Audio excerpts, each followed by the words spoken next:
ಶ್ರುತಿ gas ಖಾಲಿ ಆಗೋಯ್ತು ಕಣೆ, ಒಂದ್ ಸ್ವಲ್ಪ ಸಾಂಬಾರ್ ಬಿಸಿ ಮಾಡ್ಕೊಡೆ. ಒಂದ್ 10 ನಿಮಿಷ ಬಂದ್ಬಿಡ್ತೀನಿ. ಶ್ರುತಿ ಸಾಂಬಾರ್ ಬಿಸಿ ಮಾಡ್ತೀನಿ.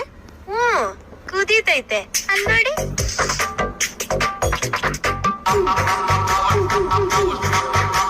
ಅಯ್ಯಯ್ಯೋ, ಸಾಂಬಾರ್ ಏನಾದ್ರು ನೀರ್ ಕಾಯಿಸ ಹೀಟ್ರಲ್ಲಿ ಬಿಸಿ ಮಾಡ್ತಾರೇನೆ, ಎಡ್ವಡ್ ಕುಡ್ದೋಳೆ. ಅಯ್ಯಯ್ಯೋ ಅಯ್ಯೋ,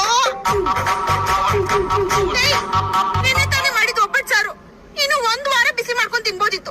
ಅನ್ಯಾಯವಾಗಿ ಹಾಳು ಮಾಡ್ಬಿಟ್ಟಲೆ. ಗ್ಯಾಸ್ ಪೈಪ್ ರೆಗ್ಯುಲೇಟರ್ ಎಲ್ಲ ನಾಯಿ ಮುಗ್ ನನ್ ಗಂಡ ಆಫೀಸಿಗೆ ತಕೊಂಡೋದ್ರೆ ಹೆಂಗ್ ಬಿಸಿ ಮಾಡ್ಕೊಡ್ಲಿ? ಅಂತದೇನೇ ಆಯ್ತು? ಗೋಬಿ, ಎಗ್ ರೈಸು, ಕಬಾಬು. ನಾನು ಆ ಕಡೆ ಕೆಲ್ಸಕ್ಕೆ ಹೋದ್ರೆ ನೀವ್ ಇಲ್ಲಿ ಕದ್ದು ಅಡ್ಗೆ ಮಾಡ್ಕೊಂಡ್ ತಿಂತೀರಾ? ಆಚೆ ಕತ್ತೆ ದುಡ್ದಂಗ್ ದುಡಿಯೋ ನನ್ಗೆ